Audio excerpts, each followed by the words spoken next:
Doing. Thanks for joining us. I am Pamela Bob, your Gen X first generation reruns Little House on the Prairie fan and creator of the award-winning series Living on a Prairie. And I'm here with Dean the Prairie Machine. That's right. My hashtag imaginary like boyfriend. That. Dean the Butler. Prairie Machine. Thank you. That's it. I'm calling you that from now on. I I'm love dead. that. Been That's hustling really cool. and bustling. You know, you got your book, you got your events, you got your stuff. It's all happening. And tax also returns for days. Yeah. tax returns for days, as we were just talking about. And of course, we're here with our favorite prairie bitch, Allison Arngrim. How are you guys? Is there any other prairie bitch? There's No. only Is one there? prairie I mean, bitch. I guess Nancy could be, but she's Yes, not that's true. the prairie I was bitch. a bitch. She was psychotic. There's a difference. Yeah, there's a difference. There's Even mental she illness, knew that. and She then told me so. She knew that. It was Yes, different. very She good. Said, she said, I was going for crazy. She said, good. I said, I think you nailed that. You got Yeah, it. we're good Yeah, with you that. got She it. nailed it. Yeah. She nailed it. Where's the Emmy Awards for crazy? Really? Yeah, She totally You guys just got back from Cherry Blossom Cherry Festival, Blossom correct? Festival. It is a phenomenon, this thing. It's I was just say I had, well, you and I are both on their Wall of Fame now, which is Allison and I are now on the Cherry Blossom Wall of Fame. We signed the etchings of ourselves to prove it, which they actually did a really good job That's with the that. Marshfield, Missouri Cherry Blossom Festival Yes. Wall of Fame. Not to be confused with anybody else's Cherry Blossom Festival, because the amazing Reverend Nick, who said when he first started this years ago, I want to have a Cherry Blossom Festival. And his wife said, honey, there's no cherry trees here. And he said, technicality. I'll plant some. It'll be that fine. story, I'll never be not fascinated by that story. He is all over, and he has created. It could have been so much easier for him, you know? Well, how many people are at this thing? It's like thousands of people show, and how many celebrities? My God! Well, I think it's a really and it's a fascinating cross section of sort of legacy entertainment, iconic political families. It's sort of a fascinating thing, and everyone gets along really well. There is this sense that we're all part of something that is part of Americana. Right, And, right. Yeah, and I think that's sort of the uniting force in all this, is that we are all part of the American experience. And that's his big pitch. He said, we are here to talk about the history that unites us, not divides us. Yes, right. The things we love that unite us, not divide. And that's his whole pitch. Oh, I love that. And he's got, it's like Grover Cleveland, President Cleveland's grandson auctioning off cherry pie, and then like Lulu Roman from Hee Haw, and then some Waltons and some Little House in the Prairie. Like you do. Morgan Fairchild. Like you Morgan do. Fairchild was there, okay? I saw a picture of you with Morgan Fairchild. So what? I mean, just, why? you know, and Morgan Fairchild So brings I us went- together. If there's a great new yeah. uniter, she's it. Yes. So I sat with Morgan and we rolled a little social media video, and it probably was a disaster. I wanted to talk about the moment in Morgan's career where I think she had perhaps the funniest scene in the history of Friends with Kathleen Turner. I mean, it's one of the great comedy scenes. That's something that's a little low cut. That dress is a little something of you're a little too old for that dress, and her response was, that's a little too much penis in that dress. Yes, it's just Kathleen Turner I played a bet we just trans person. fell off my chair when I first heard that. It always works. Morgan was the bombshell of the 80s. Certainly Yeah, at she NBC. was. She was the bombshell of the 80s. Good last weekend too. She was, and it is the event. It's so crazy. They had a official cherry theme, tea party, princess tea party, a Cinderella theme, and Leslie Ann Warren, the that's beautiful right. Leslie Ann Warren, Leslie was Ann coming. Warren. And Oh, last week I she love could her. not make it. She couldn't come. I don't know. She had a conflict. She was sick. She had Oh. and last minute they called Morgan Fairchild and said, can you do it? And she said, yes, I can. And came in. And then she said, man, why wasn't I here the whole weekend? This thing's great. I got to come all the time. She's like Batman. They- it's like in an emergency, put a call light. Morgan Yeah, Fairchild. call Morgan. And Yeah. Morgan was there in the beginning when in the battle against AIDS in 82, 83, 84, when it was like Liz Taylor and, Madonna and me, it was Morgan Fairchild. Morgan Fairchild was there at the front lines way back in the day. She's a beautiful person. She lives down the street, Does she? So yeah, she's down there.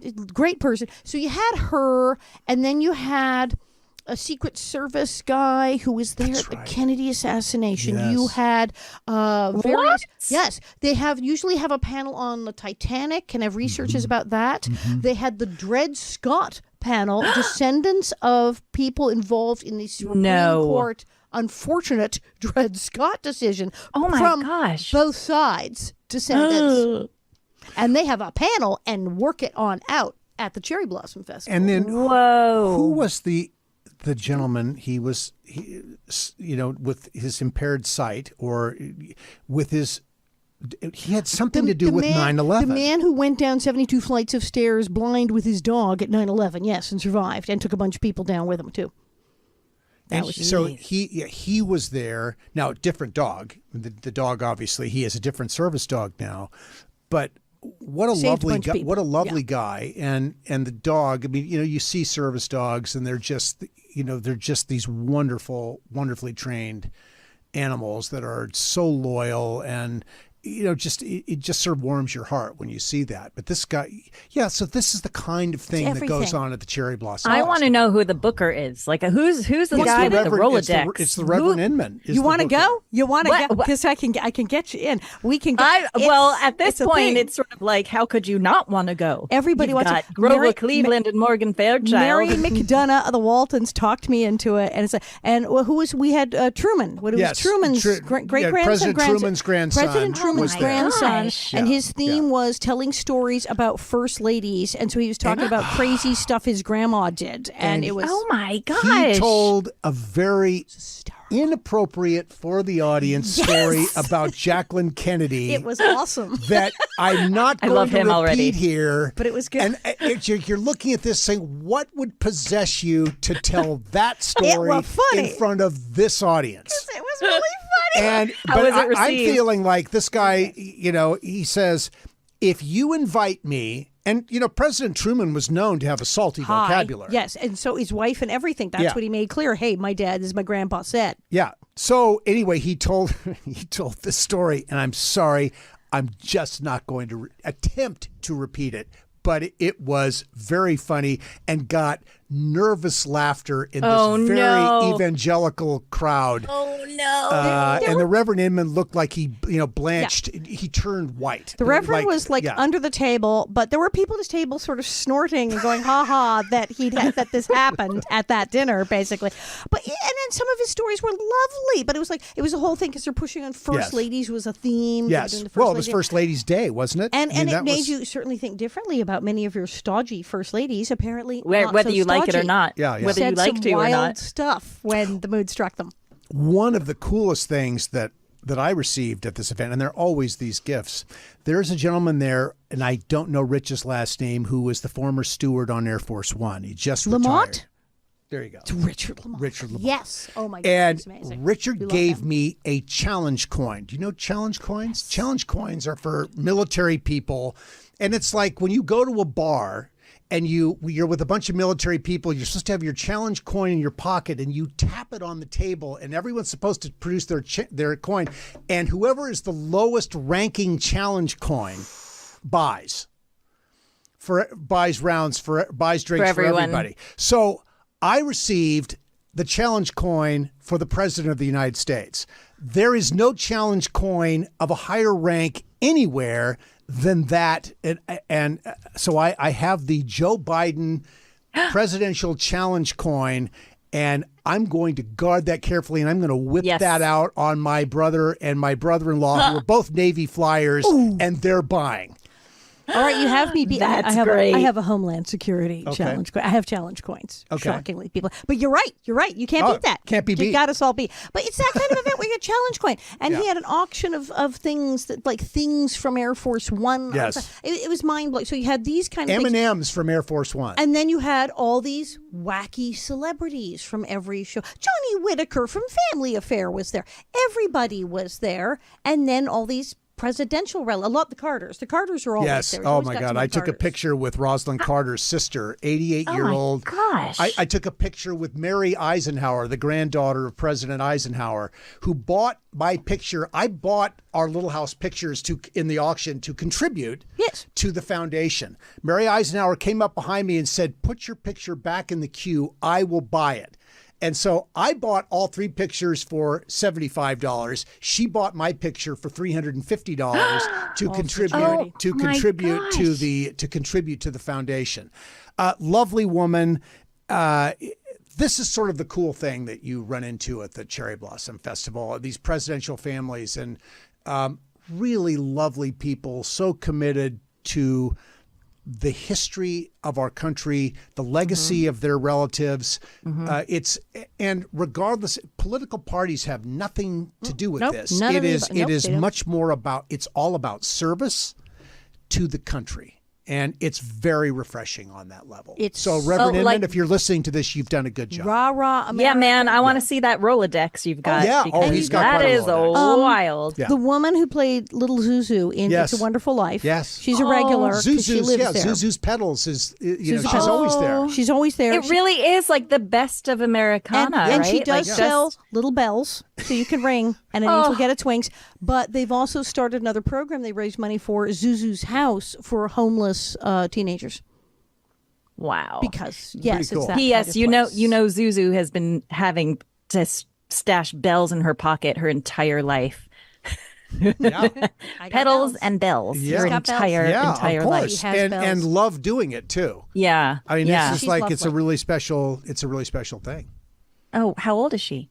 Oh gosh, She's I gotta don't be in her know. 80s. But and Tinkerbell couldn't make it. Yes, Tinkerbell was supposed to be there, but couldn't She's be the there. body model. This is the for most Tinkerbell. This is like a acid dream. This Exactly. festival right when now. Mary McDonough This is the called me, weirdest thing I've she said, ever heard. You have to come to this. She's tried to describe it. And I said, "Are you okay? Are you on some kind of medication?" When she tried to tell me, she said, Just come to this thing. I can't explain it. It's completely insane. You'll love it." And I went.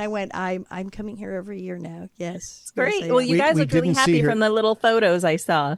Yeah, no, really fun. And of course, so we did that where, in 2 weeks we're off to, well, some of us are off to Lake You're Pepin. off to Pepin. You are not off to Lake Pepin. You're off to some other You're event, and we're coming going to to Independence, NYC. Kansas. Yeah. Okay. Right. Of course. I'm going to Chicago, baby, and then New York. Chicago I'll see and you. New I'll York. see you soon because I'm Yes, going to New you York. will. after There you Chicago. go. Yes, So I yeah, am. so We're gonna Pepin. we are all over the continental United States and perhaps and beyond during this calendar year. I'm So coming to it's- Kansas. Coming to Kansas. Okay. Yeah, and I've never been to Independence, Kansas. No, I've not been to that I have venue. been, but not to the Little House venue. Okay. They were closed. Looking forward Oh. to that. I'm Yeah, so looking forward to excited that. to go. That's random that you've been there, but not for a Little House event. Exactly. Interesting. All right. Well, shall I Yes. say what we're doing Do here it. You today? should. We got so many awesome questions that we are doing a part 2 of answering your questions today. A part 2 of answering your questions. But before we get to that, I need to say from the studios of UBN Go in Burbank, California, this is a special event podcast. That's right. You're listening to Little House 50 for 50.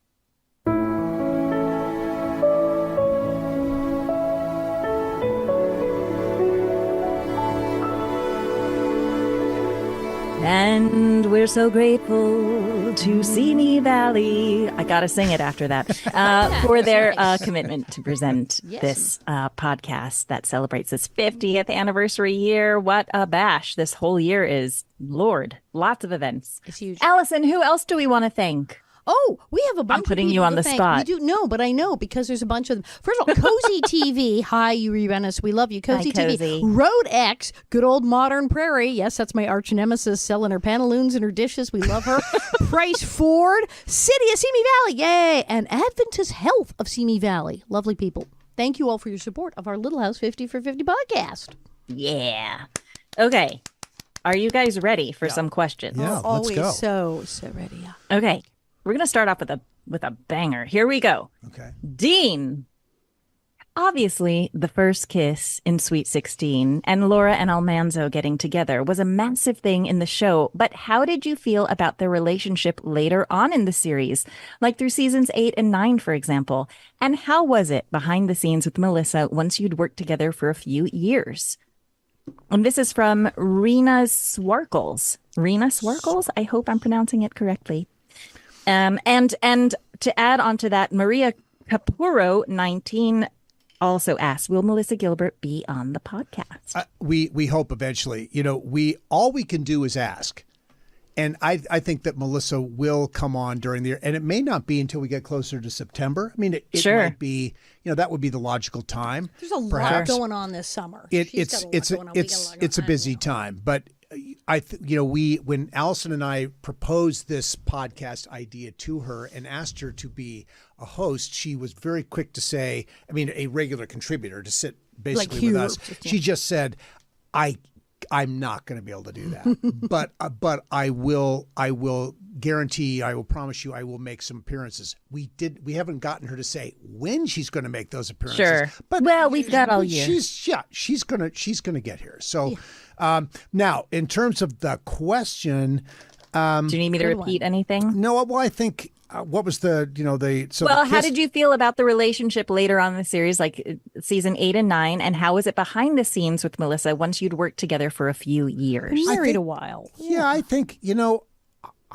there was this sort of magical point when Melissa started dating for real, and was starting to have some life experience, beyond infatuation from a distance, where suddenly, look, I don't know that she was ever fully comfortable with the situation, but Allison's giggling. But yeah, Allison's giggling. Allison, you're in a much better position to say what she I know, was because thinking. Allison probably you knows knew everything that she was thinking. But I would say this is that I think that Melissa, for the most part, there were some snarky things that got said in headlines of, in articles, the interviews that she did and so forth.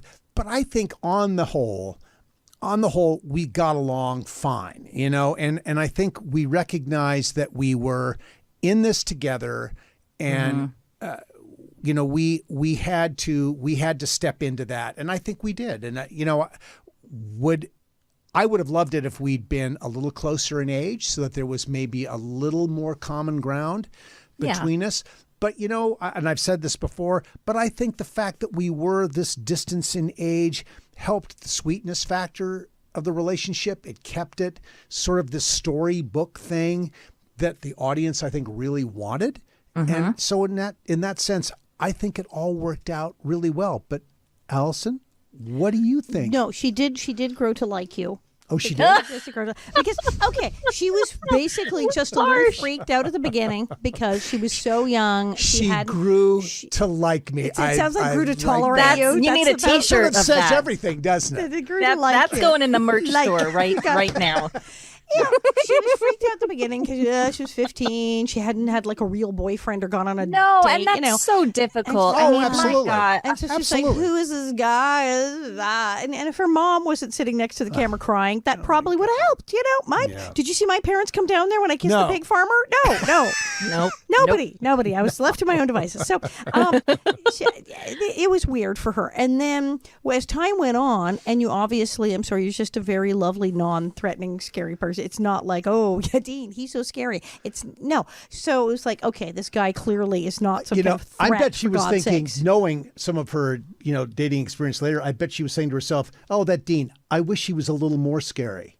Oh, probably. I think that was the thing, that you weren't scary. So she's like, no danger. She would have liked it to be a little more dangerous. She liked the bad boys. I think that's clear. I think she's publicly copped to that. She liked the bad boys, and she was like, "What? I got Mr. Goody Goody over here." Yeah. Now she's married to a really good guy. I mean, maybe I know. And then it all comes full circle. Good guy. And I think just then she was like, I don't know. Now, but here's another thing. Okay, so we know how things go on sets when people who are working together or playing husband and wife, boyfriend, girlfriend, actually start dating.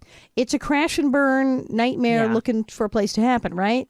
It's when people actually start doing things and going out with each other, it often ends very badly with it people can. like having to quit or get fired and can't be in the Yeah. show, or they have to do the scenes, but I have to shoot it like, with a body double, and I'll come in so tomorrow. when glad they're not that we didn't get into any of that. Yeah, you go all Joan Crawford, Betty it would have been Davis, where you complete. can't I be would on have the been lot. arrested before that could have happened. Yes. By the way, Yes, you would but, have. Yeah, I would have been arrested. Yeah, so, thank you. given that that's the case, and I'm a very law-abiding person, I was not looking for a way to get arrested. So I'm very grateful that we didn't go down that. But I'm thinking road. she also may have then balked at having any attraction, that had she, as you grew more comfortable, as she was no longer terrified of you and you were just a person, Yeah. and she got to be 18, you're normal, that her brain said, no, don't go there at all. Don't like him, because God forbid you become attached to him. And there is some Interesting. kind of relationship here. Then what? Yikes. Well, And that's a very generous way to look at it. And so Allison. she may have I think just that's gone, extremely generous. you ick, run away. But of course, then you say, but what about the times that we've read about, well, in her own book, where she did indeed have relationships with the leading men? Oh, Yes. well, because they were many, more many times, it seems to me, bad the way she wrote the book. She's copped to it. She's copped to it. It's true. But here you go. But they were the bad boys. They were the bad Yeah. boys. They were that Yeah. type, Yeah. Yeah. leather jacket and a cigarette, kind of thing going on. And God, you didn't even smoke, did you? No. Yeah, see? Oh, no. He's a good boy. Yeah, yeah, that no. Dean What Butler. was supposed to do with you? No. There you go. You were too. Gosh, you were, just so you were too it's good just for her, so, man. For how awkward it must have been on so many levels for both of you. Yeah. It really is amazing how wonderfully it played. And if anything, I also wish that she could have been slightly older when the, romance part of the relationship started, Me because too. you can see her inexperience. You can what see do you she's do? a little Laura? uncomfortable. And I'm sure she, as a matured, seasoned actor, also I'm sure looks back and goes, ugh, if only. No, Because- But what do you do? I'm sure. The No, real ones were more, they were 10 years apart. You were only 8 years Yeah, apart. The real right, Almanza was right. even older than her. So Right. what do you do? Yeah, What do you do? Do you just right. pretend that Almanza was 15? Because he wasn't. Now, Yeah. there's some historians backpedaling saying Almanza may have lied about his age in order to get a homestead, Oh, well, that's Making him actually, younger. He did. Oh, which makes him younger. So Buying maybe a couple it was of years. okay. I don't know. But he was born in 1857 and she was born in 1867. He may have lied to get the homestead, but he couldn't. His age lie didn't on his change. birth, actual But birth. Almanza, the real Almanza was really even older. So we're already bringing in someone younger than him to Yes. make it slightly less weird. The chemistry between you two was so good, and it was. I mean, part That's of that so was generous how dear of you it to was. say. It's like it's. I feel like. So this question, this is going on way too long. We need to limit these answers. To these Okay, questions. sorry, I know. No, Terrible. but it's a big question. No, it is a big question, and I think, I think the bottom line is when you're in that situation, you're committed to an outcome, and you really can't invest a lot of time in thinking about how you're personally feeling about this. Right. You have a job to do. Everyone has a job to do. Everyone did their job. She and I have talked about this through the years where we've said, even though it was awkward as we were doing it, I think we both look back on it and say, we did the very best we could.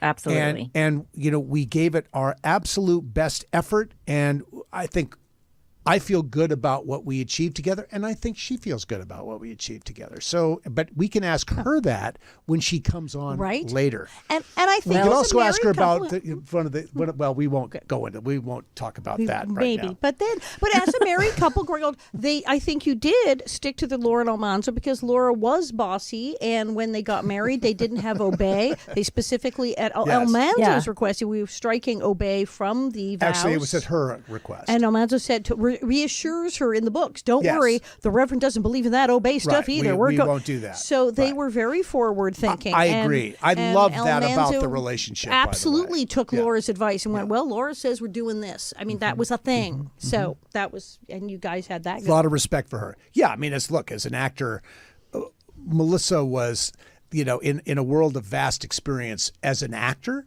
Melissa was vastly more experienced than I was. Sure. And you could see it, you may not, despite the fact she was so much younger, but watching her work in that environment, she was incredibly comfortable with what she was doing. And in charge of what she was doing, and very she knew everybody's dialogue. Melissa's one of the few people, and maybe you could do this too. She's one of the few people I've ever known who could be in a scene, doing a scene with somebody, and listening to the conversation that's taking place behind the camera and come out and step into that conversation like she was standing there the whole time. I don't know how she did it.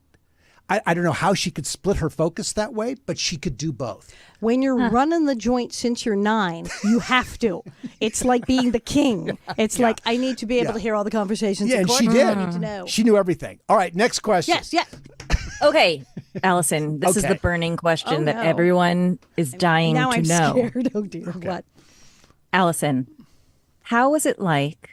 How was it? No, that's the wrong question. How exactly did they hide your and Melissa's braces? Were they placed behind your teeth? Were they only on during hiatus? Or were they covered with wax when on camera? And Kate Gray is the one that commented on Kate, this. all- These are yes. the pressing questions people need to know. Kate, all of the above in a way. What they did is first they started with this like, braces. And then they said, well, you can't go on camera, that stuff. So what they would do is we'd start filming, May, June-ish, right in springish, right in there. And then we'd have a little break and then we'd stop in, January-ish. I had my birthday on, so it's like February.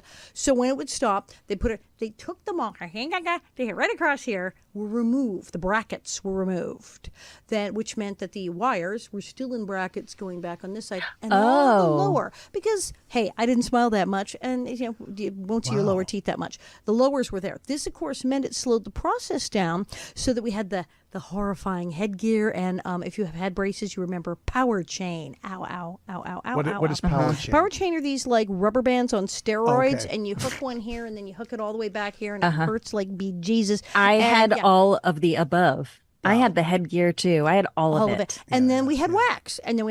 So the lower part, if the little bit parts were shiny, and then these two brackets right here, hunks of what was called orthodontist wax, and you put that on there. Now, in 1975 and 6, when we did not have high definition and Blu-ray and everything, it worked really well. Sure. And generally, people would just sometimes notice that I had a lump and say, "Are you chewing tobacco in that scene?" I had that. Yeah, it was always the bottom lip. Yes. And so there was that. But generally, unless I was going downhill in a wheelchair in a close-up screaming, you really didn't see it very much. Yeah. And we would be doing takes, and they'd go, cut, we can see the braces. And it was like, fix your hair, fix your makeup, fix the braces. Fix the braces. Constant. And then, of course, now everything is super-duper high def, and everyone can see them as clear as day. And I have that lovely close-up shot of me going downhill in a wheelchair. We can completely count. You can count the brackets on my teeth. All right. So Horrifying. because when they went back to the 35 millimeter film to do the transfer, Beautiful remastering, yes. now you can see them. The technology and the technology of people's television sets. Sure. Yeah. is I mean, I world sent away from what we were watching. I sent Allison a photo that I took. I was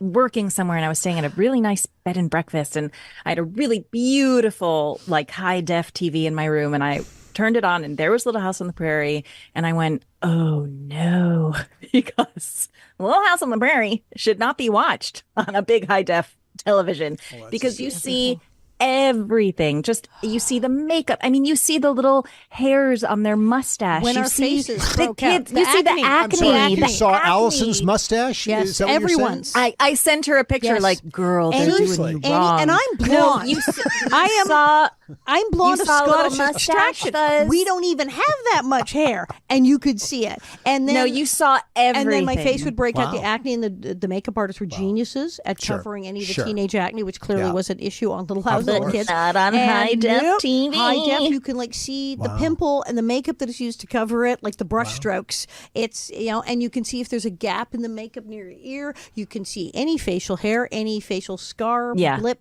bump. I'm not saying that Allison was a hairy you can lipped, see- you No, know, she acne wasn't. lady. lipped. She wasn't. Yeah. But it is the Pale difference between orangutan seeing it in family. high def is staggering. And all the pierced ears. You didn't necessarily notice that people had pierced ears if their hair was over it. It was Yes. very- No. But you could see everyone who had pierced ears. You could see everything, every tiny flaw. There's people posting pictures now there's stuff that was out of shot. When we showed it, but because the framing of the new TVs, the remaster, there's one you can see Maury Dexter's like shirt. He's standing in the wings. He's in the freaking shot. He wasn't in the shot in 1974, but he's in the shot now. Maybe that's why someone just posted, there's like a Little House bloopers page on Facebook, and someone just posted, a scene, it's Pa, and I think Doc Baker, they're in the carriage in the buckboard, and they're driving, and you see it now.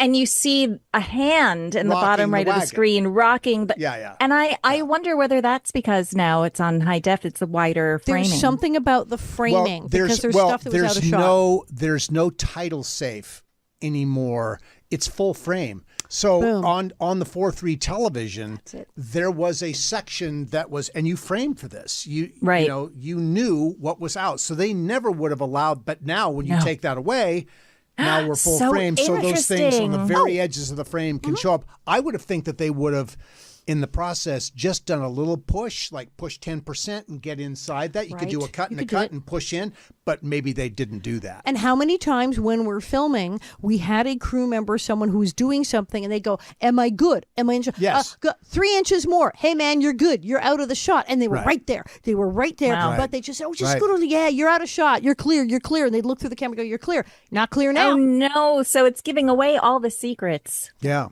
So speaking about, braces and all that, I so many scenes with Melissa where she'd gone out with she'd had some date the night before or had a date that night. And I just remember the day she had this white nail polish. The super duper French manicure dealio. Yeah. She went down to Miss Whipple's. I told you. There's no open hand on an embrace. Everything was like this. Well, Melissa Sue Anderson was famous for that because she had her French manicured tips. Beautiful nails. So when she's in a buggy crash and she's clawing her way out of a carriage, when it's not, and she's got like a bear paw. She's like she's having to kind of like do this to not screw up her manicure. And but then again, in the 70s.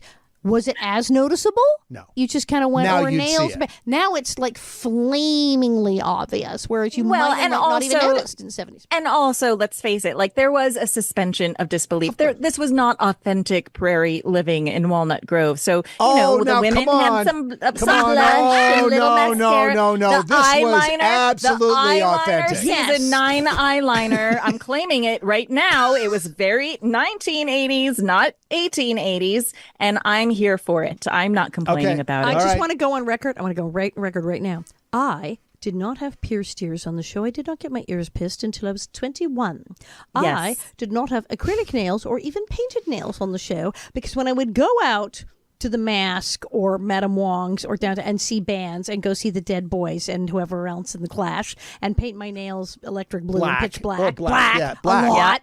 Yeah.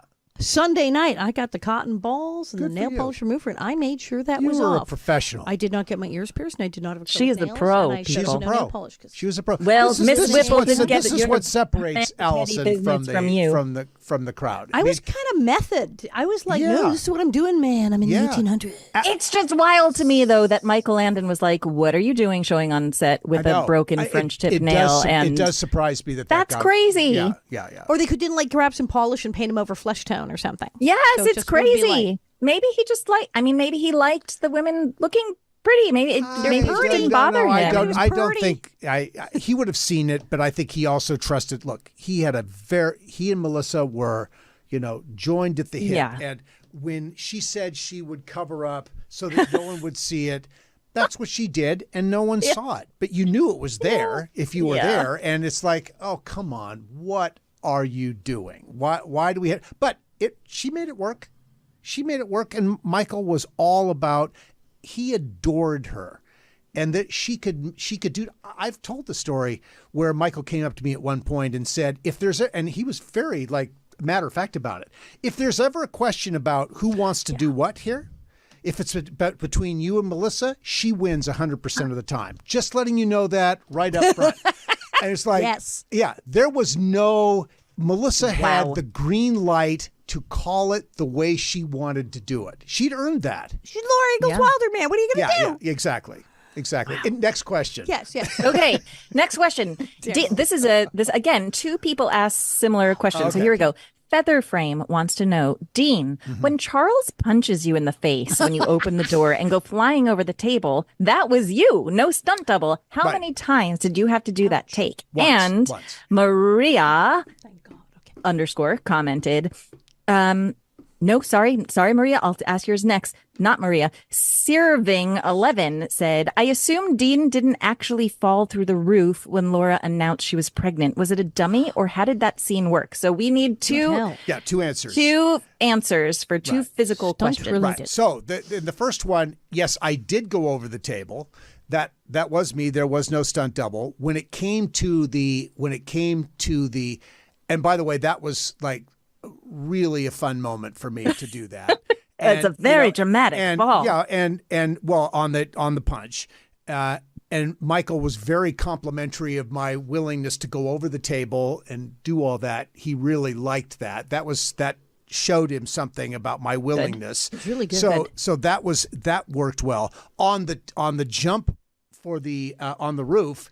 Yeah, that was my double Danny Doucette, who actually went through the roof and down onto the ground and then cut, and I'm rolling around getting up. So they were not going to let me drop. And that was a pretty good drop. That roof would have been, that would have been 6-7 feet. They were not going to let me go through that. But I did do the jump up, and Danny fell through. So Nice. yeah. So you didn't Tom Cruise it, like, no, I'm doing the roof. No, I was not gonna do that. The fall over And the how table many was takes lovely. of the Lovely, fall over lovely. the table? One on the table, thank one on the heavens. roof. Oh, Very one and good. done. Yeah. Very good. Wow. I'm impressed. I'm Yeah. impressed. Yeah. Okay, so I'm going to ask this one because I messed up and I said her name before. So Maria _ said, why would they have the same actor play more than one character? Because they liked So they'd him. have repeat people. Because why? Because they liked him. Because done. Susan and Michael liked the actor. And came you may have opinion, but I think that's really what it comes down to. These people did a good job. They came in, they were prepared, they fit within the company. And Michael was willing to hire them multiple times. It's interesting. right. They often were in sort of like often dream sequences or weird side plots. Like, oh, was it Charles's sister who didn't have a big part, but she was so good she suddenly becomes Mrs. Garvey. And there's a And Matthew flashback. Leberteau was Matthew on. Lebertow. It was I mean, little playing young a Charles, right. flashback. So who better than to be the adopted son? But Yeah, him it was as a perfect boy. casting, actually. Yeah. It was a great casting. There were many people who came back. How many times was Ike Eisenman playing a foreign child with immigrant parents struggling in Walnut Grove? He was German once. He was like Polish I'm another sorry, time. no, who was the actor? Little Ike Eisenman. Oh, okay. He was there. He was there a couple times, and he was Wow. always the struggling immigrant family trying to make it in America, and it was a different language every time. And he was great. Michael hired Eddie Quillen, who was the original cabin boy in Mutiny on the Bounty. He was an older man. Really? Hired him multiple Wow. times to be Yeah. curmudgeonly old guys. He was awesome at. He hired Lou Ayres multiple times to come, who was an Academy Award winner. Michael had people that he really liked, and he wanted them to have an opportunity to work, and he hired them, and they always did a great job. And that still happened. I mean, it happens now. I have a friend who's been on Law and Order 10 times. There you She was go. a lawyer one time, a victim the other time. What season is it? Done Season everything. 35 of Law and Order. I mean, there's you could go through a whole career doing Law and Order. Totally. But you have to Totally. remember, in the 70s, cable TV wasn't invented yet, let alone streaming and DVDs. And reruns was like, they were in the summer, and then we had after school. But you didn't have a situation where people were going to watch a lot of episodes back to back. It was never going to happen. No. So when Of they had course. people back, they went, well, he hasn't been on in 2 years. Right. They'll never notice, really. Right. What are the odds they're going to see the episode from 2 No. years ago and the episode's now close together? Not really. Maybe they'll figure out, oh, yeah, he was the guy that, but it won't be a big deal. But now Right. people are sitting there going brrrr through all 9 Right. seasons. Well, you're like me in December watching the Hallmark 24/7, all day, all Christmas night, movies. all prairie, and needing to go on Xanax afterwards because you're Of course you're going to see you're everybody. traumatized so bad. You're like, oh my God, this show was not meant to watch back to back like this. You need a breather, dear funny. Lord. That's Okay. funny. It's true. Next question. One question, Sarah and we should Schneider. take a break. Yes. So let's. Okay, last and question here's then well. break. here's a Doing big very well. here's a big question. Okay. Sarah Schneider wants to know, what was it like having Jonathan back? What prompted his return? Did he have a good time? Do you think he'll ever be involved again? Can we please get him on the podcast? Yes, great. I don't know. Like so many. Yeah. Yeah. Okay. So Melissa and he had been talking for a while because they had not been talking. I mean, he's been out all over the world where we didn't know where he was, and then we knew where he was. It was just like another continent, so we didn't hear from him. And then he'd pop in, and then Melissa said, "Yeah, I've been talking to Jonathan again. He's like back in the U.S." Which I'm like, "Oh, this is great. It's great." And he only almost came to the Hollywood show. He was like this close. He was, maybe. Oh, And then- really? Yeah. And then for Seema, she goes, "He's coming. He's coming. You sure? You sure?" Yes. No. I was just texting him. He's totally doing it. And at like even the morning of almost cold feet, she's texting him, "Get down here." I don't know. No, get down here. He was like at the front gate. She's going, "Just walk in. We'll go send someone out for you." And he came in. And he comes in, and we all went to pieces. We all went. I had not seen him since 1983, so I lost my mind. And I wonder just what started he crying. was afraid. I wonder what the I do wonder what was going on, like why he was like, I'm coming. No, I'm not coming. I'm coming. No, I'm He's coming. I never wonder done whether anything. he's. Yeah. I know, but I wonder. He's not the Invisible Man anymore, and I wonder if he's Yes. okay with that. He was giving that up because, I mean, he didn't do events when we were on the show, for heaven's sake. And he just wasn't his thing. And, we talk a lot about how difficult it is to be a child actor. And he was super baby young when he started that show. And it does weird things to your head. And everyone responds differently. And his response was to go, "I'm going to go away and live my life, and none of you will know where I am. Waha! That's what I'm going to do. And find me. Not ha." And he did. And that's made him happy and gave him peace with being a child star. So then he's like back. And it's like, do I go back and just go head first into the deep end of the pool and go to this Yeah. thing? Sure, okay, fine. And then he did it, and he was a little in shock. I know we were taking pictures, and he was like going, "Okay, I'm kind of glad you're standing here right now." It was like, because it was really weird. And then he Yeah. started enjoying it because people came up to him, and he loved it, loved it, loved it, loved it.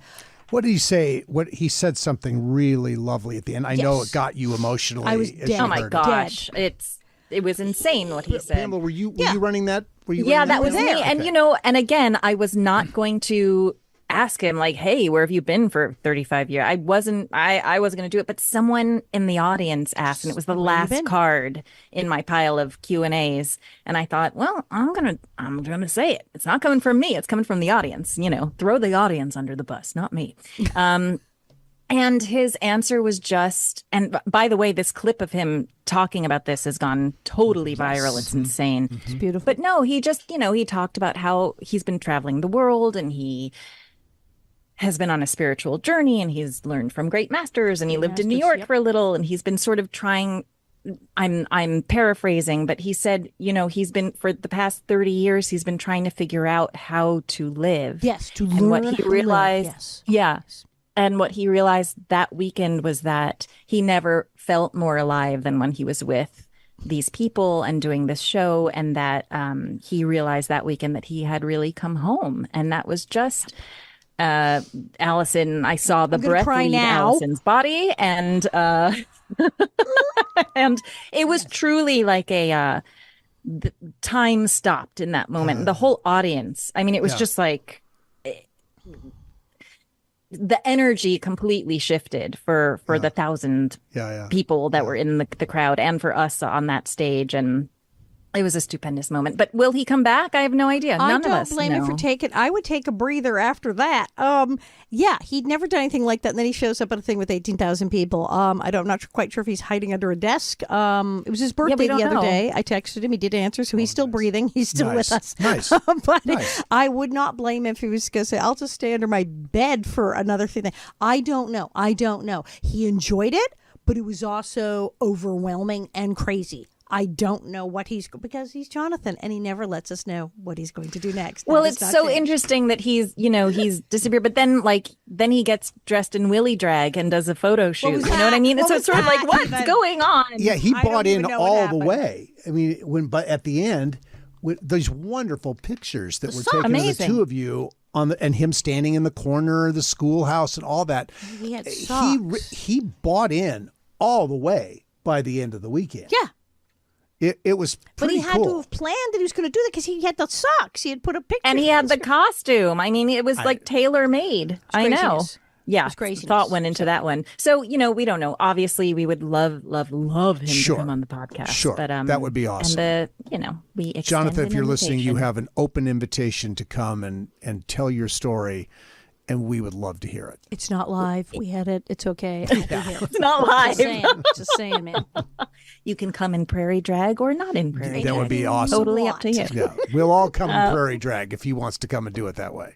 But I will say it was definitely the sort of the big thing happening. yeah. I mean, outside of the other huge big things happening that He weekend. but upstaged all of us. Okay, Oh, no, it let's was just great. say it. And it was brilliant, big. and I It was loved great. it. Yeah, and I think it raised the level of the event. it did. It really did. It did. He no getting did around something very, very special that weekend Yeah. for the program, for all of us, for fans who just felt like they were getting something that no one had ever seen before. And they hadn't. That made that an incredibly special moment. I was posting on Facebook leading up to it, like, okay, here's his table any minute now. We don't know. We haven't heard. We don't know. And then all I posted was, he's here. Just 2 words from Facebook. He's here. And suddenly it's hundreds of comments going, Yeah. oh my God, I'm crying now. Oh my God, yes. That's Nobody had to awesome. ask who I meant. He's here. Yeah, it was a big deal. Let's take a break. Let's take a break. Indeed.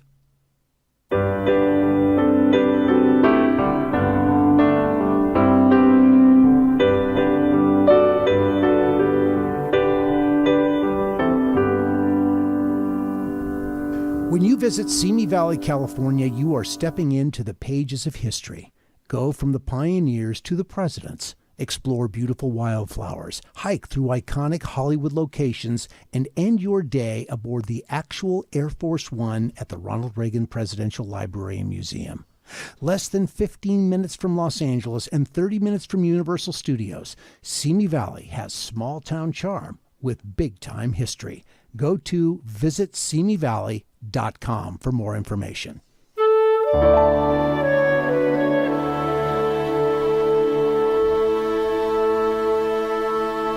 Huzzah. Okay, more questions. We really have run the gamut with the is type of great. questions we've got. So, loving all right, I'm trying to mix it up a little. Here we go. Rachel Penner asks, was there ever a time when you guys were laughing so much it made it impossible to finish a scene? I'd love to hear any answer. And she says, I love Little House. You guys are literally my childhood, and I'm only 19. Oh, I love it that a 19-year-old today I know. is watching the show and loving I know. it. It just speaks so wonderfully to the multi-generational appeal of this, and that keeps going. it crosses all boundaries. Yep. And it doesn't matter that it was old when it was new. It was never in fashion. It was never out of fashion because it was never really in fashion. Yeah. It lives in its own space, which allows people to discover it fresh and feel like they can just take it as it comes. I think that's awesome. Awesome. Me too. Laughing in moments. well, scenes with Catherine McGregor.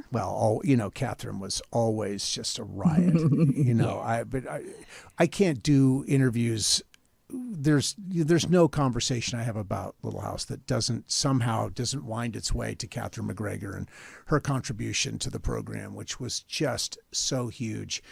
There was like this bubble of fun around these scenes that she was in because she was absolutely fearless in the way that she would step into something. And there were times where you weren't sure what she was going to do because she would do stuff.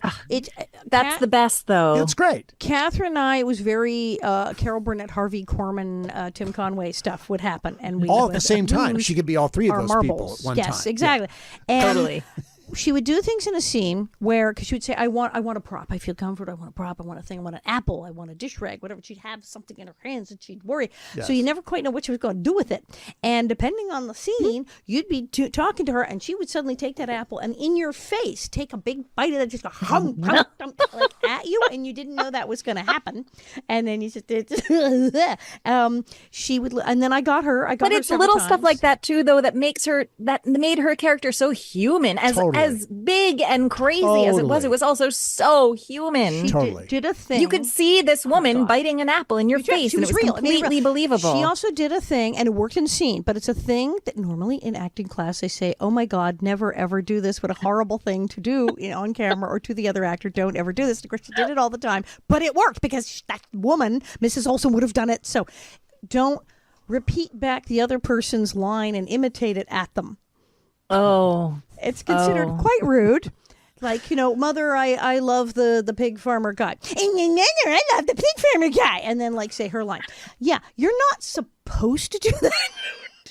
oh, so that wasn't written. That was Catherine McGregor. But she would do it. She's a genius. And would be like, because it was hysterical. And I was supposed to be getting mad at her. And what could possibly piss you off more than somebody doing that? I was like, what did you just do? So it was brilliant. It totally worked. And I got her, though. I mean, it was something about what.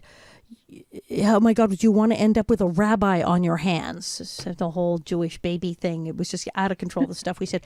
And her line was, do you want to end up with a rabbi on your hands? Which is hilarious enough, a bizarre thing to say to somebody. Yes. So we had trouble getting through that scene. She was already cracking up, going, what does that even mean? I don't even want to think, oh my God, what am I saying? And so we would crack up. And then it was time for a close-up. And she'd been cracking me up all day, and I was just fit to be tied. So it was her close-up. I was off camera.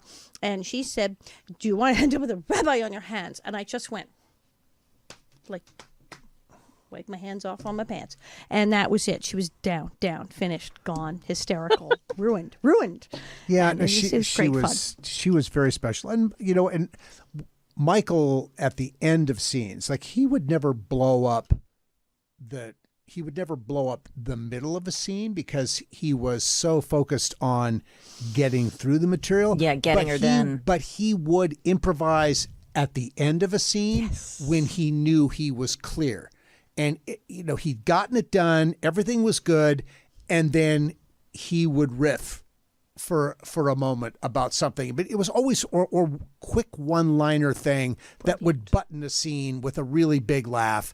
And that was really fun. He would do that. And Victor could do the same or thing. a finger up your nose. Did you get the finger up the nose? No. So I I'm didn't get lying the there finger in the up the field nose. after having run headfirst into a tree branch, and I'm pretending to be unconscious, and they're screaming, "Get Doc Baker!" And they run away, and it's the close-up as I'm just lying there, unconscious, the fake blood running out of my nose. I'm kind of enjoying this. It's kind of comfortable there, but I'm going, shouldn't they have said cut by now? I've been lying here for a really long time, and then I hear whispering and giggling, and then I feel this as Michael Lennon sneaks up and sticks his finger in my nose. Yeah, there you go. Did he ever have you run away from the camera and did you didn't really run? I didn't. But yes, they keep running. They keep running. Yes. When I Melissa did, always. he did That that. seems like a common thread, Well, he would yes. just keep going. And then it became hilarious because then shot if you just take off into the distance, like Yeah. disappear. Yeah, so we did that one. We had it's the okay, best just keep going. conditioned cast of young actors who could run endlessly. I mean, people were in, and Melissa ran everywhere. So I mean, she ran out of every scene. she ran everywhere. And she ran when she wasn't ran. I mean, she got her steps in. But she just ran all the time. Yeah. Ugh, girl got the So, steps in. yeah, Okay. yeah. Yes, she ran almost every scene. Yes. Okay.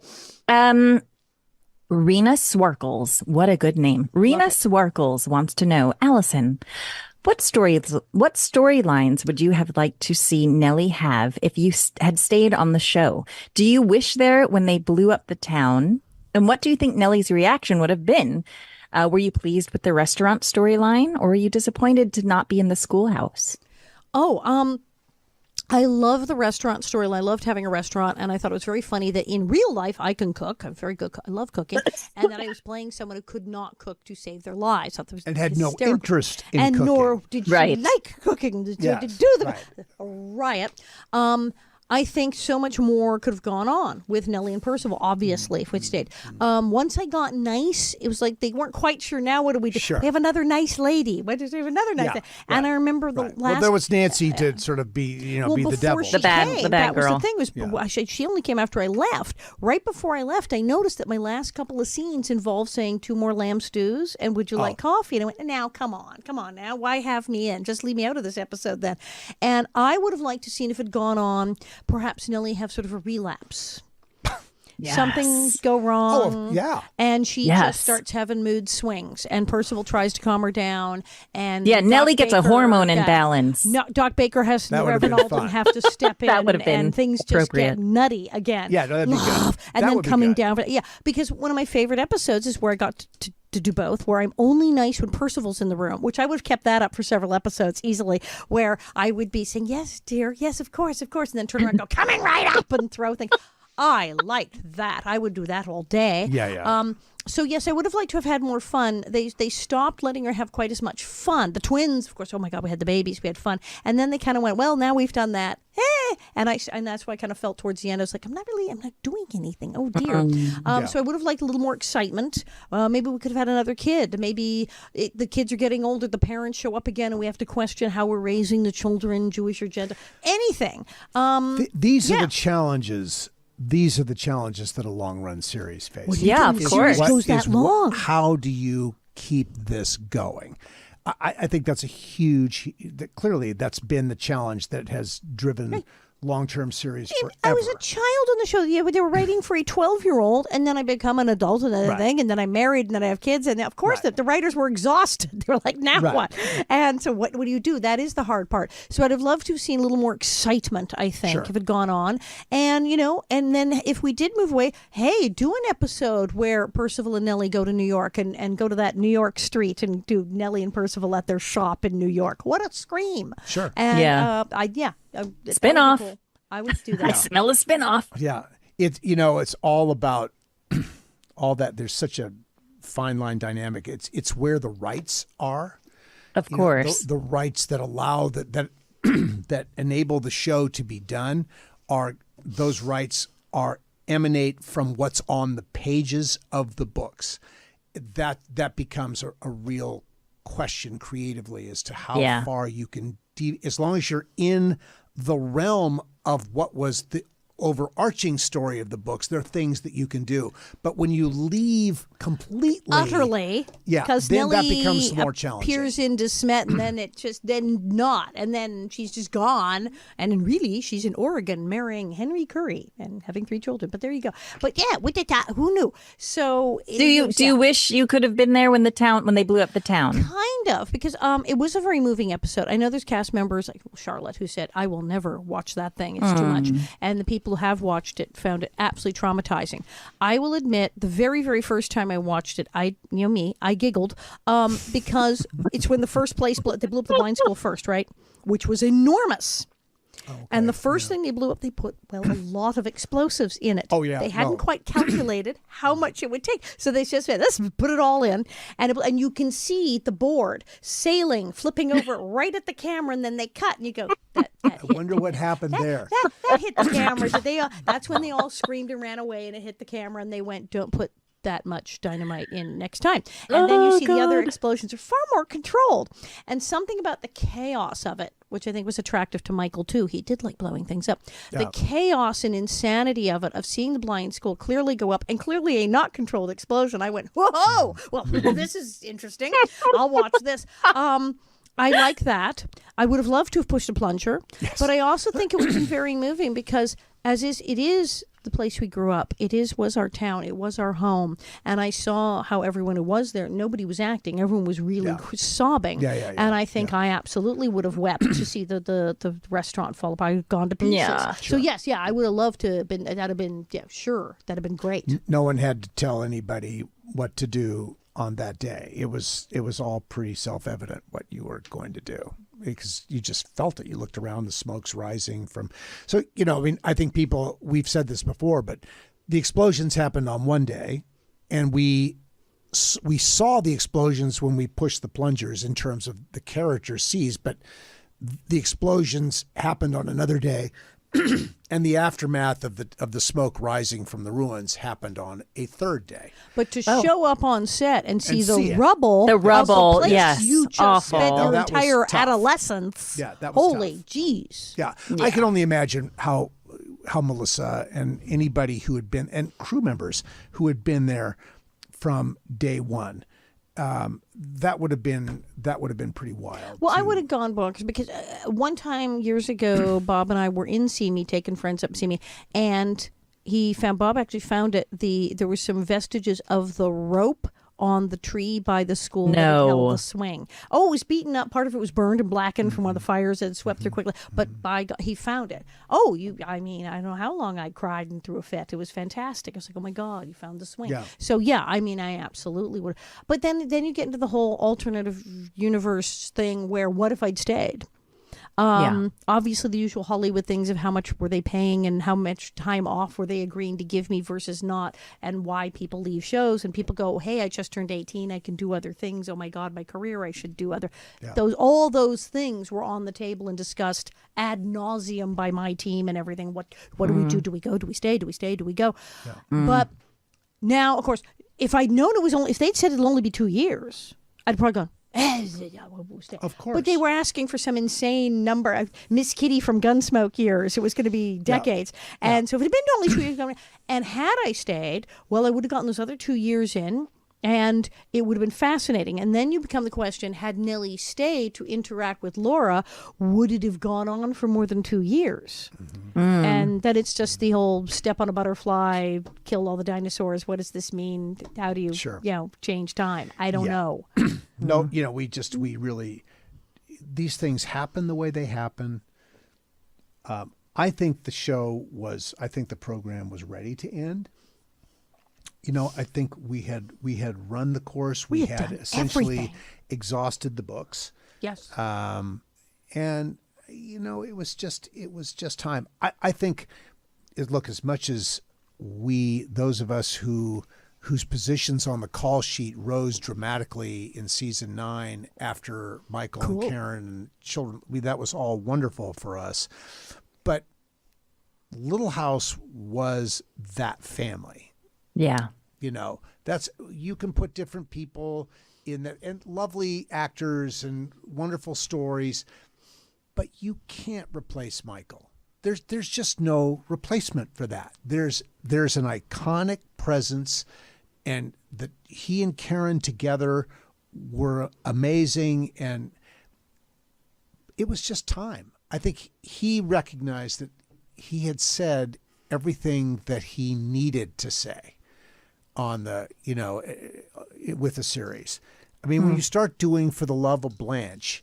Yeah, the orangutan. That orangutan episode was. Yeah, I mean, I think it's like that we were this weekend at the Cherry Blossom, and someone talked about the fact that they loved that episode.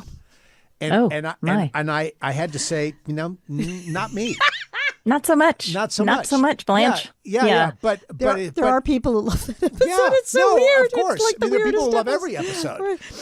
Right. But I just felt No, that was truly time. a jump the shark. Yeah, I thought so. I mean, truly like the quintessential jump the shark moment. I always say jump the shark moment is when Colonel Sanders shows up. And I mean, oh, God. Oh, my God. But, okay, you're right. Because, Michael, I forget which country it's in, but in one of the bazillion countries it's translated into, and many places do call it, La Petite Maison de la Prairie, but they change the family Ingalls is like a name. It's the Michael Landon show. Oh, wow. In a couple countries. Oh, wow. Because Prairie, none of it translated, so they just called it the Michael Landon Show because they knew him from Bonanza. Right. So, what are you going to do then? Yeah, that's the Michael Landon Show minus Michael. Tough. Right. Exactly. It was time, and I think incredibly grateful for the opportunity we had. But none of us were going to replace an icon. Is bottom line the way that happened. Dean, when you got that script and you opened it and you were like, Blanche is an orangutan? What? Like, what? I want to know the thought process. Were you like, oh, no. No, what's happening? I think the way that works, I mean, I was recounting this last weekend. When you're on this conveyor belt, yeah, and that's what it is when you're of course. Series, the material is coming at you so fast. It's just the next script. There isn't time to process or ask those questions. Why are we doing this? Yeah. And by the way, if there had been time, that is not a question that ever would have been asked. Right? No, of course not. Of course never not. going to question wow, that. There's an orangutan. Okay, there's an orangutan. Yeah, here we go. Here we go. I mean, you get the script, and you start shooting it 2 days later. I mean, the orangutan's been hired. Yeah. Everybody's ready to go. The orangutan has already opened champagne with its agent and called all its friends. It's He called had all its signed little the orangutan contract. friends Yeah. to say, I'm going to be on Tuesday night. Come on. Can't renege on the orangutan. Of course Yeah. not. I mean, so that it's just one of those. It's one of those things that it happened. As I've said so many times, Victor could act with any being. Yeah, I mean, God bless him. He's so Victor good at was that. amazing. He could do anything, and he made that work. Yeah. Brilliant. just made Brilliant it at work. it. Yeah. Yeah. I mean, maybe that's what the Okay. people who like it. They're like, wow, And Victor we need is to- acting we his need butt to off. do we can maybe do one or One A more. tiny. Two Okay, more, I'll do we a need nice wrap up. Okay. It's just great question. therapy, but we Okay. should, Yes. Yeah, I know, and there lovely. still are more questions. Oh, so of course. you know, We'll do here this we go. again. So we'll wrap this Yes. one up. Okay. Here we go. Paulina Nunzensky, sorry, Paulina, if I'm mispronouncing it, commented, how does it feel to know that you were a positive influence on thousands of people around the world? I am one of them. Big kisses from Chile. Oh wow. I just What do you think? mind blown. Yeah. Yeah. I mean, every day. I mean, some years ago when I realized it was all over the world in time zones, I went, so at some moment, all day long, 24 hours a day, every day, somebody somewhere is in front of a watching Little television House. going, I Yep. hate her. It's, it's 24 hours no matter what I'm doing. I wake up in the night. Somebody somewhere is watching me right now. I love Yeah, oh, it's, yeah. it's a little disturbing. It's I'm brushing my teeth and somebody somewhere is watching me on TV. Yeah. It's very surreal, and the day that sinks in, it kind of blows your mind. Yeah. And then to have all the people come to us now and say, you made my childhood. You Yeah. saved my life. Oh, Yeah. the number of people I was in the hospital with, chemotherapy, a body cast. I couldn't move. I couldn't speak. But I watched Little House on the Prairie for Yeah. weeks, months, whatever it took. You saved my life. I was depressed, but then I watched Little House on the Prairie. The things that people went through, and Little House was part of their lives. My grandma was my best friend. We watched the episodes. Addicts, a I lot of remember her. addicts. Yes. Use Little House on the Prairie. Yeah, Interesting. I yeah, got yeah. through. I got yeah. my sobriety because I was able to watch Little House when it got hard. An episode of Little House made me give up and go to rehab. Yeah. And we hear this all the time, and that's a lot of psychological and emotional responsibility to lay on a person. And it's especially for something you did when you were in junior high. And and came in from Melissa, it was like 9. It's a lot, and it boggles the mind and the imagination. It's an incredible thing, and eventually you kind of like stop hyperventilating and can go, okay, wow, I guess we did that. I mean, I didn't know I was doing that at the time. I wasn't Right. You intentionally don't know you're doing I that at can't the say, time. oh, I did that because I was intentionally Right. going, yes, the millions, but it still happened, and I did do it, and we are in fact responsible, whether we intended to do it at the time, Right. for bringing this thing to millions of people and being role models and helping them in whatever weird way. And I guess we just have to go, okay, thank you. Yeah. No, exactly. Yeah. I mean, I think Michael knew very well what he was achieving with Right. this. I think he was crystal clear about his vision, about what he wanted to achieve, and I think it was wrapped up in his horrible childhood. It was wrapped up in seeing so many people struggling to get through. I think when he read the Little House script, as much as he deviated from it eventually, or that inciting, that initial idea, I think he saw it as a vehicle in which he could tell stories about things that mattered to him deeply, and where he was working things out for himself. I've long believed that Little House was the family that Michael wanted to have. 100%. Yeah.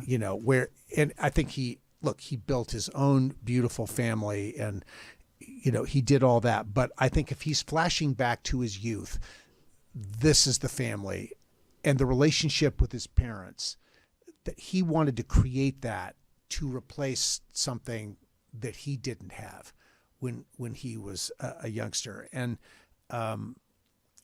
just a very, very special mission, a calling that he had to do this. And we are all the wonderful beneficiaries of this.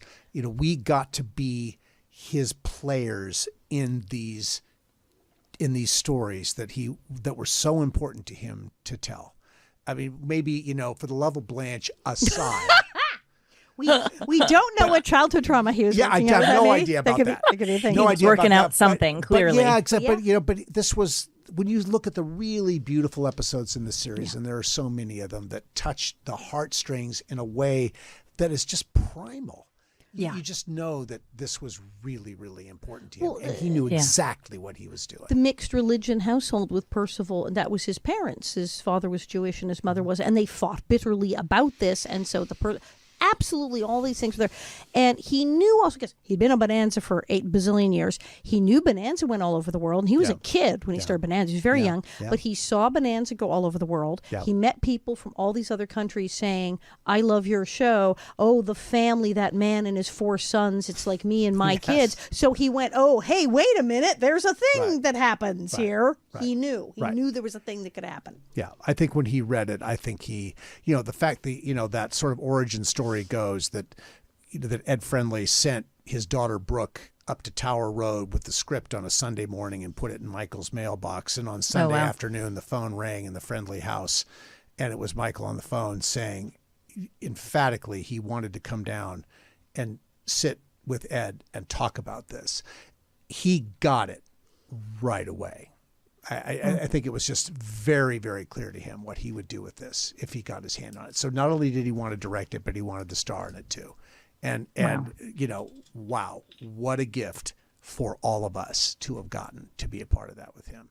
Well, I have to ask, when you first saw Manzo on the page, did it jump off the page? Did you, the first time you read the script, even if you didn't know from Little House of the Book, did you read and go, this guy? Oh, wow, this guy. Did something happen when you read the script of, yes, if I get this is a great idea. I want this. I think my agent knew. No, funny. She knew it. She knew. I just wanted to be embraced, somewhere.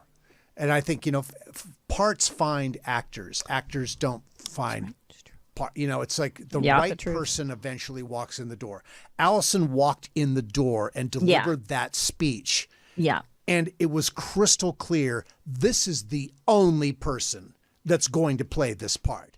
It just like you owned that when you stood up and said, my house is the best house in all of Walnut It jumped Grove. off the page when I sat down and they had me the sides and I went, what Little House I read for that? What is Little? I'd never read the book. Right. And I went, and I did my phone. This girl, this is not This is not a normal part. Yeah. This is not normal. Yeah. And I read it, and I was just like, I gasped. Yes, it jumped off the page and bit me. Yeah, I mean, I think the sweetness of it, I got. As Allison said, this is not a normal girl. What I got was this is really it's a sweet, gentle story here, the beginning, and I didn't really know, because I didn't know the books, and as much as you can tell, this is going to be a big part of this show, but you don't know that. You're just reading the script that you have an opportunity to read, and there was no question that it was a really nice script to start with, and all the fun things that were going on in it. It was a wonderful way to step into the show. So I, eternally grateful. Totally. I knew the show was good because that was the thing. I said, not normal. I'd read for a million little girl parts. You read for Laura, for God's sake. Imagine what Little House would have been if Allison Arngrim had ended up as Laura Ingalls. I mean, it just would have been like the devil child. Yes, the bad seed on the prairie. It would have been so bad. But that's the thing. I'd read for a million parts. And as you know, okay, you watching movies. How often is it that sometimes the roles that are written for child actors aren't very good? No, they're saccharine and they're not realistic and they're boring, a little ingenue. And of course. And Mary Poppins, like, who talks like that, I always want to make this poor kids. Right, but you see, and they're just treacly and like nobody talks like that. Well, I was a smart child and I knew that. And many times I'd gone to read and gone, again, well, all right. Yeah, right. No, exactly. And just cringed in horror at how bad the show was. Right. So when I read that and went, someone actually wrote a child character who talks. What show is this? They are allowing someone to be this. And as a closing thought, the fact that you saw that, you processed that, you have nurtured this for 50 years. You have nurtured this. And too good. it is essential to your identity. The fact that you got to be this woman and your many things, but this core idea that people love about you is what a gift that is. She wouldn't go away, so what was I to do? So Right, I said, "All right, exactly. come in." I guess I'm going to jump into that. I guess this and is you what I'm did. doing. You So did. Yeah, you did. Yeah. Yeah. Lean in, girl. Yeah. Lean in. Yeah, leaned in. yeah.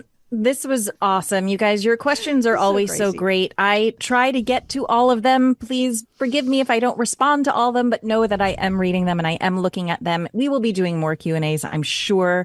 And just one thing, Dean and Allison, we asked last time, what do they want to see from the podcast Let's going let's forward? do, Allison. Let's have you read the copy. What am I reading? Which one? Read the copy, Allison, and then I'll So if say. you could go, let's give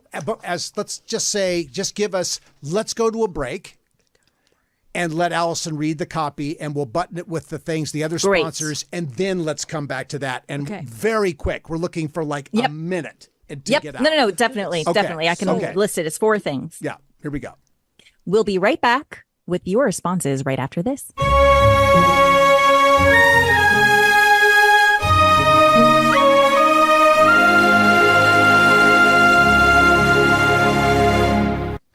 When you visit Simi Valley, California, you are stepping into the pages of history. Go from the pioneers to the presidents, explore beautiful wildflowers, hike through iconic Hollywood locations, and end your day aboard the actual Air Force One at the Ronald Reagan Library. The Ronald Reagan Presidential Library and Museum, it's less than 15 minutes from Los Angeles, 30 minutes from Universal Studios. Simi Valley has small-town charm with big-time history.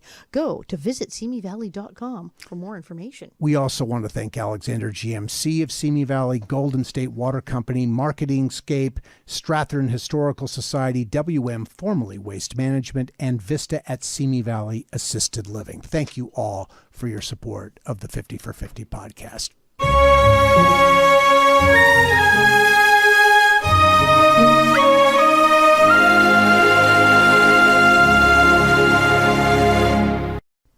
Thanks, everybody. Okay, so the things that people responded with what they would like to see from our podcast going great. forward. Okay. They want to see definitely more cast interviews and specifically maybe 2-parter cast interviews because they say we always run out of time and they want to hear more.